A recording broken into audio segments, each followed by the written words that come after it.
If you find your passion, you're gonna have this tremendous energy. It's sustainable energy. But momentum requires you always do the next thing to keep the momentum going. And the reason you get yourself in a passionate place is so that you change your life, and the only thing that changes your life is making a decision.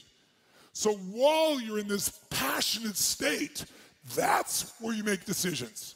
You don't make decisions when you're like, oh, I don't know, what do you think? All right, let's decide. If you make a decision in a state without momentum, if you make a decision from a place where there's no passion, you are not gonna get momentum. It'll kill momentum. It's decide, commit, and resolve. Some of you, in the past, you've gotten momentum, you've gotten passionate, you've even made a decision, but a decision is the first step. Decision is like a war. I gotta do this or that. All right, I'm gonna make myself do this. But commitment is when you now, after you've decided, you commit to do this for the long term. Whether it's hard or easy, doesn't matter. You're doing this. It takes it from this moment and it carries it into the future even when things are difficult. And the third state is resolve. Resolve means it's done. It's like, it doesn't even if you took action, it's done inside you, so it's done out there. There's no question whatsoever. Then once you decide, the only way the commitment and the energy and the momentum continues is if you take immediate, massive what, my friends? Massive what? Write down in your notes, massive action is the cure-all. Massive action is the cure-all. If you're having a difficult time with something, your relationship isn't where you want it to be, your finances are not where you want to be, your body's not where you want to be, your business is not where you want to be, you need to take massive action. And if that doesn't work, try something else. If that doesn't work, try something else. Keep going with massive action and you will find the way because it will give you momentum. If you want to grow a business, I can teach you a million strategies that will change you overnight. And if I get you to use a strategy and grow your business 30% like that, you are gonna get so excited that your story about your business will change, won't it? You're like, I can rip this open. I'm gonna make this thing 100% more profitable. That's why 80% of those people, I can grow them 30 to 130%. Because once I get into momentum, people's story changes. And when their story changes, the third and most important thing changes, their state. Because that's what really changes it all.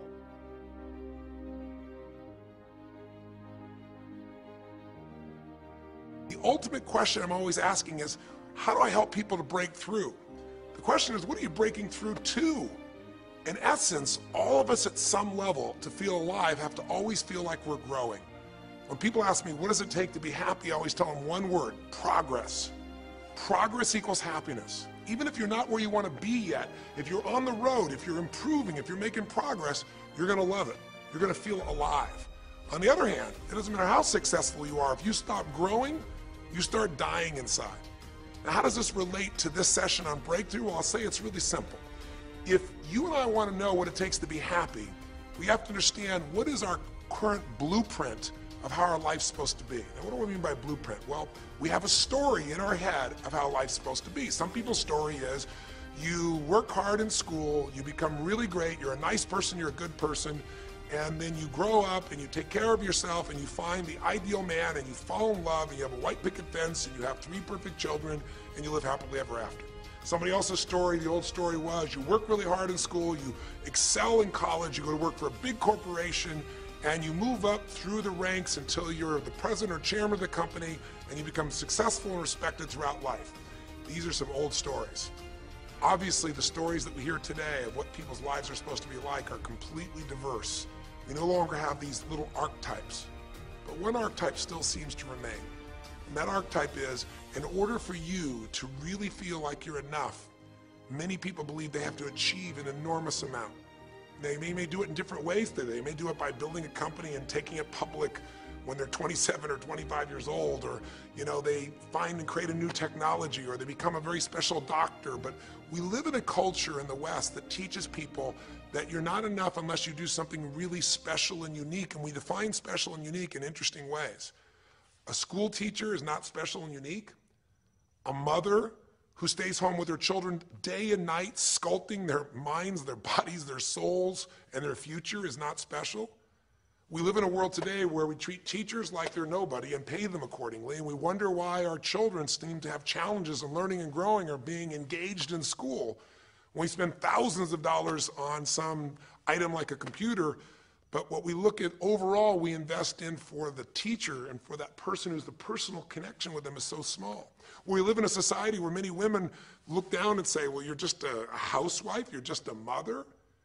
See, some of the pain we have in our society is not because there's one right or one wrong approach, but because we try to make everybody fit into some particular approach to life. Here's what's going to make you happy or make you unhappy in life. It's real simple. Let's do a quick test. If you're in a situation right now where you look at your life, I know there's an area of your life that you probably feel pretty darn good about. Even if you're not happy with your finances, I bet you feel damn good close to your kids. Or if you're not close to your kids, maybe you don't have any kids, maybe you feel really good about your career. If you're doing not so good in your career, maybe you got a really great body that you've trimmed down or strengthened up, or you really shaped yourself the way you want, muscularly, or in the way you look. Or if that's not happening, maybe you feel a really special connection with God, or really close to your mother or father or your family, whatever. Almost everybody has an area of their life they feel really good about if they're honest and if they're fair to themselves. What's an area of your life you really feel happy about? I want you to think about it for a moment, truthfully. What's an area in your life today that if you wanted to be happy about it, you really could feel proud about it? You could feel like it's an area you're doing darn well in. And if you're really hard on yourself, there's still an area. What's an area? I want you to think of it right now. And I want you to think of that area, whether it's your body or your finances or your career or your intimate relationship or your relationship with your kids or your relationship with your creator, whatever it is. I want you to think about, why are you happy with that area of your life right now today? Why are you happy with that area of your life right now today? Really think about it. If you were in a seminar with me, I'd have you write this down. And if you can put me on hold here for a second, because I'd like to reveal to you what the formula is for happiness. And if I say there's a formula for happiness and here's what it is, you're going to go, yeah, sure, that's what he says. But if you put down the answer and we can see the formula is real without me telling you what it is, you get to look at your own life and say it matches. You're going to know this is right. So you could stop this right now if you want, put me on hold, and just write down what's an area of your life you're really, really happy about, you're really pleased with, or you could be if you wanted to focus on it. And why are you happy with that part of your life right now? Even if you're not happy with everything, what's the area you're happy with and why? Put me on hold right now, or if you're not going to do that, just think for a moment. Why? Specifically, be real. Why? Now, when I ask this, if you turn me back on now, if I ask this of an audience, I'll have people write this down for a few minutes, and I'll call on people, and I'll say, share with the person next to you first. What are you happy about, and why are you happy in that area? And be specific. And after they share, I'll have people stand up. I'll call on a variety of people, and I say, ma'am, tell me, what are you happy about? And she'll say, well, honestly, I'm really happy with my body. She goes, I never thought I'd say that, but I used to be so unhappy with it, and I did some things, I pushed myself through, and now I exercise regularly, and I'm not perfect, but I feel fit, I feel strong, I feel energetic, and that's really, I don't know, it just feels good to me. Now, I say to everybody, I'm now going to show you what the formula for happiness is, and it's real simple. I want to reveal it to you so you don't ever forget it. Whenever you're happy with an area of your life, it's because right now, your current life experience, I call it your LC, your life conditions, the conditions of your life conditions in that area match or are equal to your blueprint, your story, your belief about how life should be in that area. So this woman says to me, I'm really happy with my body because it's not perfect. Her blueprint is I don't need to be perfect, but it's so much better than it was. I'm fit and I'm strong and I have this energy. Her mental blueprint says I should be fit, strong, and have energy. I don't need to be perfect, but I should be that way. Well, when my life, my body matches how I think it should be, I feel good about my life. I'll ask somebody else. I'll say, tell me an area you're happy with. Someone else will say, well, I'm really happy with my career. And why? Well, I'm doing better than I even thought I would be. I mean, I'm ahead of the schedule of where I hoped I'd be at this stage. I'm working at this level in this company, and I have these skills and this ability, and it's even better than I thought. Well, once again, listen, this person's happy with this area of their life because their current life conditions in the area called their career are even better than they expected they would be, better than their blueprint, better than their belief of how it should be. If it's really better, you tend to be over the moon. One woman would say, you know, I gotta tell you, I said, I'm the happiest I've ever been in my whole life. How come? She goes, because I have this man in my life and I'm in love with him and he loves me and I can be myself with him. And we have this incredible intimacy and this passion and we want to be with each other all the time and I never get bored with him. Well, what's her blueprint? You want to be with somebody that you can have total intimacy with, somebody who you love and loves you. Those are part of her rules, her beliefs of how it should be. She said, you know, it needs to be, I never want to be with anybody else. I want to be with them every moment. Her blueprint about how life should be and the way she lives, her relationship's even better than she hoped. When it's better than you hope, you're going to be totally excited. So think about this then. What's an area you're not happy with? Let's see if we can find the formula for unhappiness.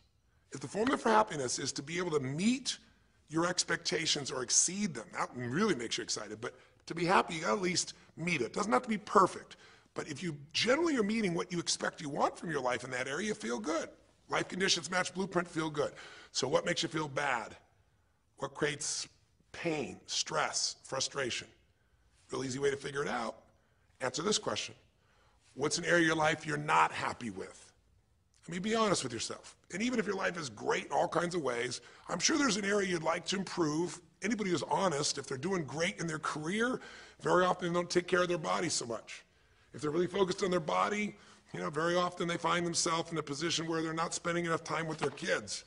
Or if they're spending time with their kids, their intimate relationship's not doing so well. Because it's the nature of human beings to focus on areas they feel comfortable with and strong in and give those time. And the areas they don't feel so strong and they go, I don't have time for it. What they're really saying is, I don't feel very competent in that area. So what's an area of your life that you are not as happy with?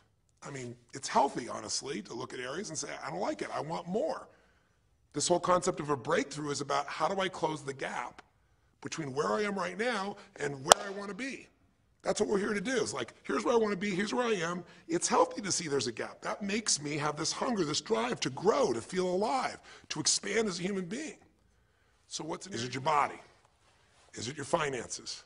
Is it your career? Is it your spiritual life or lack thereof in terms of feeling connected in that area? Is it your kids? Right? What's the area? What's the area that's not where you want it to be? And then answer for a moment, why aren't you happy with that area of your life right now? Why specifically today are you not happy with that area of your life at this stage of your time of your life? Again, you can stop this and write it down. Might be useful for you. Or if you're going to keep it running, stop it and you'll turn it right back on and I'll kick into it. Do that now. Or if you kept it running, then I'll give you what happens. I have people write this down and they don't like this exercise so much. Well, I don't like my body, or I don't like my finances, I don't like my career, or I don't like the person I'm in a relationship with, I don't like myself the way I'm in relationships. Why? And they write it all down. Have people share back and forth. I call on people, and the lesson's pretty clear. I tell people in advance, here's the formula for unhappiness. I'll show you before you do anything else. When your life conditions, the way you're living your life today, does not match, it doesn't equal your blueprint, your story of how it's supposed to be, then you're going to have disappointment, frustration, or pain. If your life is way different than the way you think it's supposed to be, you can have enormous pain. If it's a little different, you might feel stressed. Make sense? So people stand up and they say, tell me, what's the area you're not happy with? The person says, well, I'm really not happy with my finances. And I go, why? And they say, because I'm doing worse now than I was 5 years ago. I made mistakes in the market, and at this stage of my life, I should have this much money, and I don't have it, and I don't know how to change it, and it's making me crazy. And why are they crazy? You say, well, because they don't have their economic needs met. No, you can not have your economic needs met, and you can still be okay, but when you have an idea, this is what my need is, and I did the wrong thing, my life doesn't match how I'm supposed to be, that's when people get a little crazy. See, think about it. If you grew up taking care of folding your own clothes, making your own meals, going to the store, doing the grocery shopping, cleaning the bedroom, cleaning the house, vacuuming, taking out the trash, and you did that your whole life, then if you have to do that later on, you don't feel like you have economic pain because you don't have a maid. But if you grew up in an environment where everything was done for you, you never have to work, and now suddenly you have to work incredibly hard to just pay enough money to pay your bills, and all of a sudden food is building up, and the house is dirty, and your clothes aren't folded, and nothing matches, you might find yourself really angry and frustrated because you have a different story about how life's supposed to be than how it is. Someone else will say, well, I'll tell you why, because I'm in a situation now where, I'm 30 pounds heavier than I should be. Should be is the key word. There are people in all cultures who love being big. There are people that will walk around and someone else might think they're massively overweight, but they're going, I own this, honey, and they really, truly, they match their blueprint. Big is beautiful, because their idea is big is beautiful. I'm big, that's beautiful, matches my blueprint. Rock and roll, I'm happy as can be. Somebody else can look like a twig and be stressed out saying, I hate my body. Because their blueprint says I should be the skinniest thing on earth, and I'm not skinny enough. Am I making sense? When your life conditions don't match your blueprint, you're going to have pain. But here's when you suffer. When I ask people, who here has been through the dark night of the soul? Who's been here in a situation where you feel like life isn't worth living, or we feel like a pain that just will never go away? And a lot of people write down those experiences, like Joaquin. So you'll begin to understand what the issue is I'm talking about here. Joaquin, if you recall, was in a situation where this man felt like there was no reason to live. He couldn't work, he couldn't do anything, his life was worthless. Why did he think that? Because he had a blueprint. And his blueprint said, I need to be an NBA basketball player, at least a professional basketball player. I need to be able to make money and have this great lifestyle, because that's what makes me worthwhile as a human being. That's what makes my family respect me, my mother, my uncles, my aunts. I'm the successful one in the family, and I make the money. I support everybody. He's a good man. He didn't come just to be successful. He took care of his mother, his family. He tried to be an inspiration for people. Joaquin Hawkins is a man who was always going out on his free time and training kids and showing them the pathway to freedom, how they could play basketball and get free like he did and get out of the inner city. So this man was not a selfish man, but he knew this is the way to be worthwhile. This is the way to be able to give to people. This is the way to take care of your family. And all of a sudden, one night, what happened? That way was taken from him. He has a stroke. And in the middle of the night, his life conditions make it impossible to be who he has to be, or he feels like he's worthless. You get it? We have an identity. We have a story of how we're supposed to be. And if life somehow gets in the way of that story, we feel pain. But if we feel we have no control, that's when we go into suffering. See, it's one thing to say my life doesn't match my blueprint, I got to lose weight. That might stress you out. Or my life doesn't match my blueprint, I'm not in a relationship, I got to get in one. That might motivate you even. You might not like it, but you're going to find a way to get in one. Or my career doesn't match how I should be, you could change it. But when you start believing that your life doesn't match your blueprint and you have no control to change it, you're helpless, that's when people suffer. And so this week, for your breakthrough, it's a chance for you to start to take a look at your blueprint anywhere you're really having pain. Hey, look, if you're doing great in some area of your life, celebrate it, of course, and I'm sure there are many areas you are. But life is really a series of growth spurts. I mean, two things in life make you feel alive: growing and giving. And what's really wonderful about this man, Joaquin, is he was constantly growing, trying to get better, trying to be a better teammate, a better basketball player. Think about it. When he didn't make the teams and he didn't make the NBA, he didn't give up. He worked even harder. The guy was always striving to become something. And he became it, and he achieved it, and then life took it from him. Isn't that the common denominator with so many of the people in the stories of this 6-part series that you saw, these 6 specials? I mean, Frank and Kristen had a blueprint of what life was supposed to be about. We're supposed to get married and have children, and we're going to have our own business. And all of a sudden, life doesn't match the blueprint. And suddenly, there's depression. Because in their case, they said there's nothing we could do. But they were wrong. They were wrong because they discovered, and Frank discovered, I can make a difference to my wife. The chair, even though I didn't create this and didn't ask for it, this chair does not define me. I can become more than I was before. I can have the impact with my wife. I can have children. We had to change his blueprint because we couldn't change all the conditions of his life. Does that make sense? I couldn't get him to physically walk again. Maybe someday he will, but we can't count on that. What we got to count on is that he can be fulfilled by seeing he isn't helpless. And I did that through a series of experiences that violated what he thought he couldn't do. The same thing was true with almost every one of the people we worked with at some level. And in Joaquin's example, it was also true. Joaquin said, well, I can't ever have this quality of life again because I'm not a professional basketball player. And he was locked into that mindset, and all of us get locked at times. But to his credit, to a system of steps, we were able to break him out of that. We were able to get him to see that he isn't helpless. Because here's your choice. Watch this now. If you're suffering, if you're in pain, your life doesn't match how you think it should be, and you think you're helpless to change it, now you have only three choices. Choice one, blame something. And that's what Joaquin did, if you recall. He blamed his coach, he blamed what happened to him, and of course, these things were outside his control.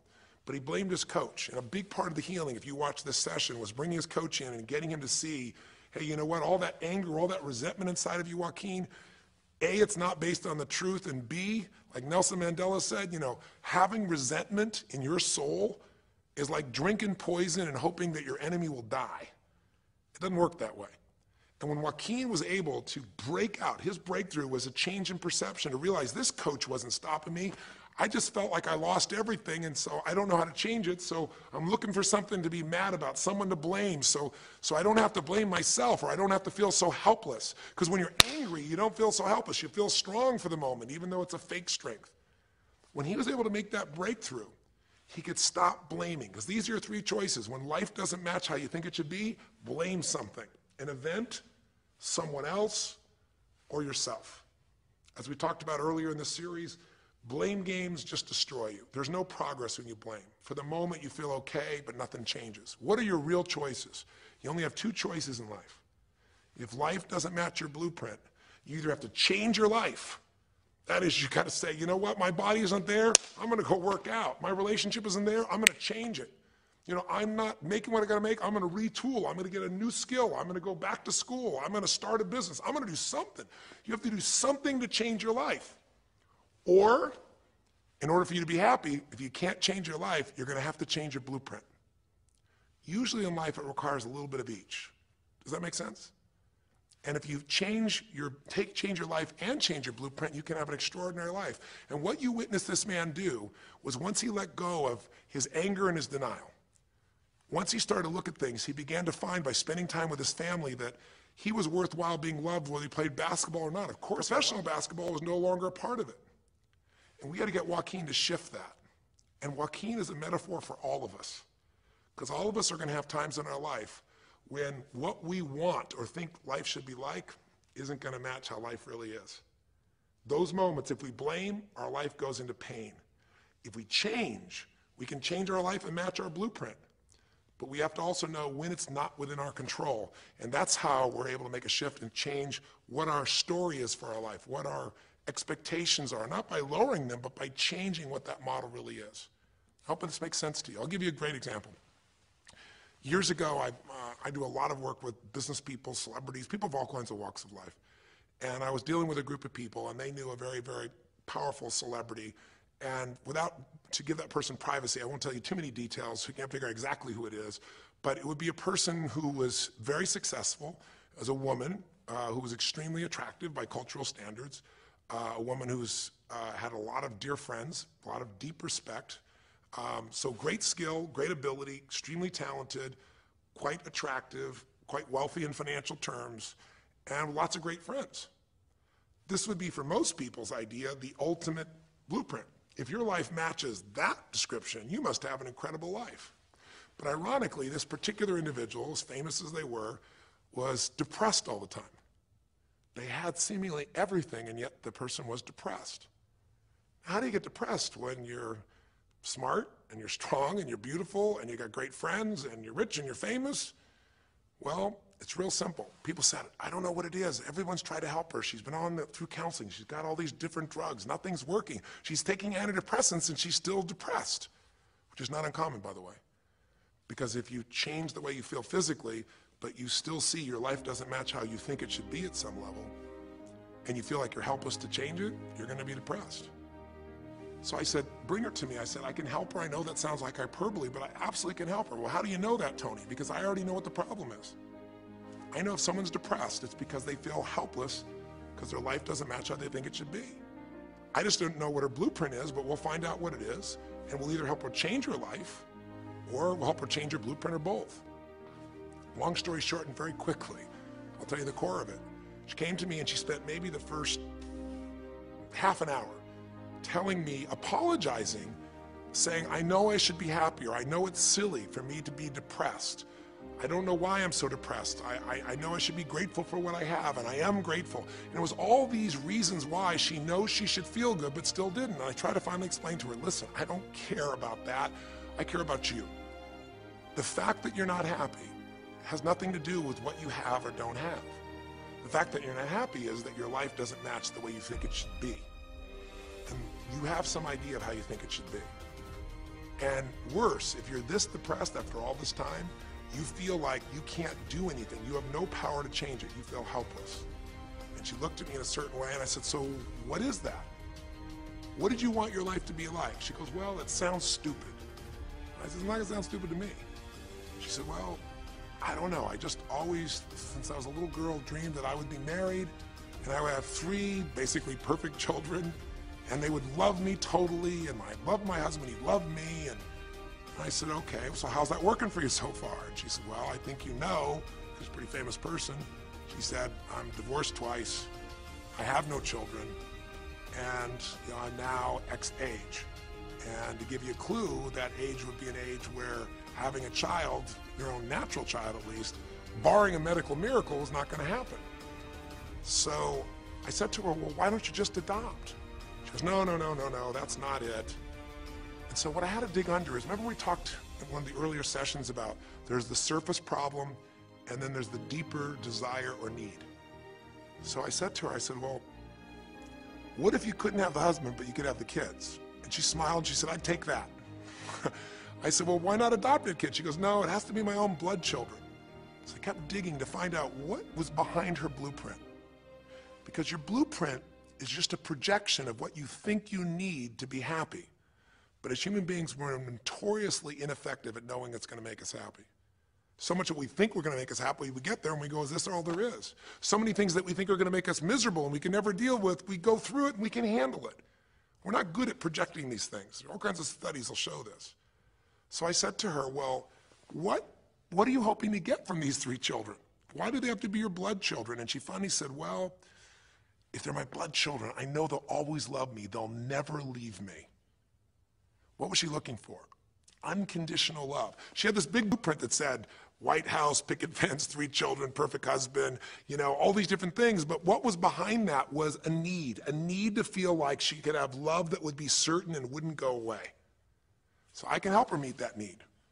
So I said to her, I said, well, maybe one reason you don't have a husband is because every time you look at one, you're trying to figure out if he's going to get you those 3 kids in time and how that's going to happen. And maybe he feels a little stressed when you're looking at him this way because he can feel what's going on behind your bed, even if he doesn't know what the words are. And she started to laugh. She goes, I guess I've probably been that way a good portion of my life. And she goes, people wonder, why I'm so uptight. I said, you're uptight because you felt like you're running out of time trying to meet some picture. But I said, all you really want is love.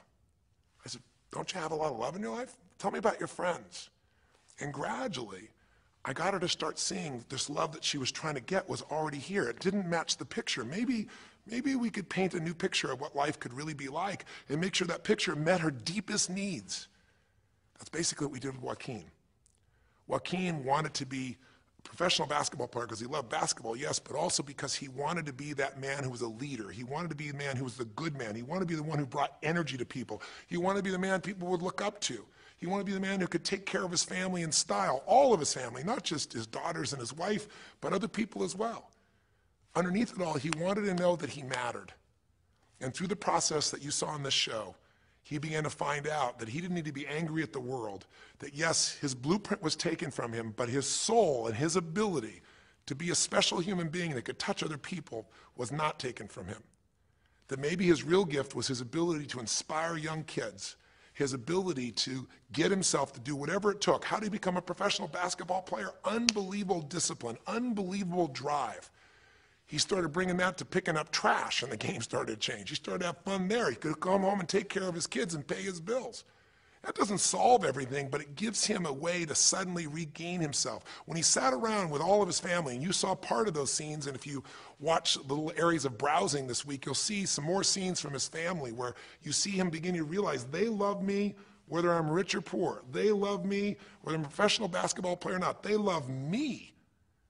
That's what he was really after. And when he got that, it allowed him to let go and say, I can do other things. That doesn't mean he won't have challenges. We're all going to have challenges in our life. It doesn't mean that at times he won't wish he's doing more. But he's no longer stuck. He's broken through because he now knows I have control. I can change my life or I can change my blueprint. And when I do, I can fulfill it. I can start to feel that aliveness. Now here's the trap. What do you think happens once you fulfill your blueprint regularly? Once you figure out how to do what you always dreamed of? You always dreamed to live a certain way, and now you're living that way, living that way, living that way every day. Well, the human nervous system, the human spirit needs to grow. So pretty soon you'll get bored with that and you'll come up with a new blueprint. That's part of life that's exciting. See, if you and I from this day forward are going to be happy, just remember what we've said. It takes two things, grow and give. A meaningful life comes from growing, that sense of progress, and it comes from having life not just be about me, but about we, doing something that makes me feel connected to other people besides myself. That growth, that sense of contribution fills a deep spiritual need that we all have. If you are unhappy in your life, you got three choices, really two. Blame, that's not a choice, it's not going to work. Don't blame someone else, don't blame the event, don't blame yourself. Just figure out what you're going to do to change your life. That's my specialty. If you like my coaching or my team's coaching, come visit with us. Come to an event. Come get a coach. Come through a program, and we'll guide you through it more than just a few minutes like this, and we'll do it directly in an environment that'll shift you. Or change your blueprint. You're going to have to rewire what's going on inside, and that's what we focus on as well. So I hope this journey has been an interesting one for you. I hope it's opened up your eyes to what it takes to go from where you are to where you want to be. It takes changing your emotional pattern. It takes bringing presence to your life. It takes realizing you have no problems compared to somebody else and putting your life in perspective. It takes the ability to deal with those extreme stresses that happen in your life by questioning your limiting beliefs. And again, we'd love to coach you and show you how to change those in a permanent way where it happens automatically, just like lifting weights so often until the muscle's always there and you find yourself able to follow through. It takes for you to be able to figure out how to deal with crisis and how to turn it around. It takes facing your fear. It takes pushing yourself through what used to stop you. It takes putting yourself in a position where you connect to what's more important than just yourself, what you value than just yourself. And it takes, I think in this case also, the ability to realize that no matter what happens to you, you're more than that moment. You're more than the story you think you're supposed to be. And that even when you're not matching what you think you need to be, maybe there's a reason for that. Maybe you're having to find a different part of yourself that's going to fulfill you at a much deeper level. Sometimes failing to get your goal gives you your destiny. I can't tell you how many people I've known over the years who had an idea of what they thought their life was supposed to be like, and they didn't achieve it, and they felt miserable and upset and frustrated, and one day an opening happened, and they went, oh my God, thank God that didn't happen. I think it's Garth Brooks had a great song, and it's a song about when he was in high school, and he was in love with this girl, infatuated with her, and she didn't even know that he existed. And he prayed to God every day that she would notice him, that she would fall in love with him. And then sure enough, she never did. He was so disappointed. His blueprint didn't match. His life didn't match it because she didn't even know he existed. And he felt this suffering. He could do nothing to turn it around. Well, 15 years later, he became a guy named Garth Brooks, somebody everybody knew, and he could rock, stadiums with his energy and his song and his music. And he goes back to be at his high school reunion. I think it was his 15-year reunion, if I remember correctly. I don't remember the exact year, but all I remember is he said he saw that woman that he was so obsessed by. He was looking forward to seeing her. And now he was Garth Brooks, and he met her. And after he met her and spent some time with her, he wrote a song called Thank God for Unanswered Prayers. Sometimes not getting your blueprint's the best thing that ever happened, because the disappointment drives you to find something more important inside of you. Or not getting it makes you look for another aspect of your life, a spiritual aspect, a family aspect. a physical aspect. If you can just trust that life doesn't happen to you, it happens for you, then you can find in any situation a benefit that can take your life to the next level. I don't care if you're Frank and Kristen. I don't care if you're, Mandy and Scott. I don't care if you're Joaquin and Kim. Every one of us in our life is going to face situations where it feels like we have total trauma, something that's been taken from us. The real question is, what are you going to do with it? Some people just live in their story of what they don't have, and they have the right to do that. If Frank and Kristen lived in pain and felt bad, we'd all say they have the right to do it. It's the difference between what you have the right to do and what you deserve to give yourself and others. We have the ability to transcend whatever happens to us. There's something called post-traumatic growth. Very few people know about it. Two people go through the same stress, one's destroyed, the other grows. What's the difference? The people that grow will not give up. They don't have any excuses. They find the way to break through whatever it takes. And when they do, three things happen. Number one, they realize who they really are and what they're capable of. They realize they're so much stronger than they thought they were. And number two, they deepen all their relationships. You want to know who really cares about you, who you love and who loves you? Go through some tragedy. Go through some hard times. All your Facebook friends go away. Your real friends, your real family shows up for you, and you show up for them. And it deepens your relationships. And the third thing happens, if you can push yourself through and break through whatever challenges life gives you, is each time you have a breakthrough, you get stronger. And it almost like builds a psychological immunity in you, where suddenly, all of a sudden, it's like stuff happens, you know stuff's gonna happen, and you're not scared of it anymore. Because after you've been through a stroke, after you've been through, losing the use of some of your body, your senses, after you lose a family member, and you break through to that, you get to the other side, it's like, give me your best shot, life. It's almost like there's this psychological immunity that says, I'm ready for whatever life will give me. I don't want challenges, but if they're here, I know I can handle them. That strength of spirit is what creates a sense of freedom and joy in life.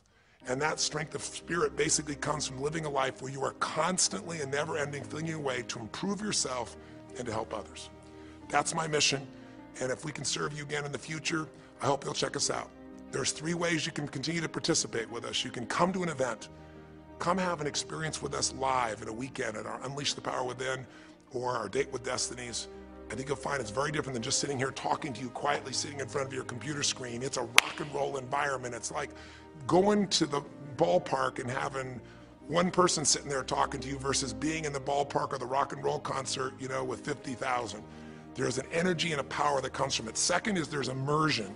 Here we talk for an hour, there's distractions and emails. There it's total focus, and we go for immersion where literally what we did here over 6 weeks, a few little conversations, all that happens over and over again, multiple times a day, and you get that shift. So come to an event or call up and get a coach. We have people that you can work with and have a free coaching session and make sure it's really valuable for you. But these are people that can check in with you to help make sure you break through, you make the changes you want to make in your career or your finances or your body or your emotions or whatever area matters to you. And finally, lastly, and probably most importantly, every day you got to feed your mind. Because every day most of us are turning on, some form of news. It shows up in our pocket, in our Blackberries or iPods or our iPhones, I should say. It shows up on your computer constantly. It chases us, and it rarely does a good idea interrupt you. Really what you have to do is pursue the ideas, pursue the experiences that are going to change your life. And we have a way to do it called net time, no extra time.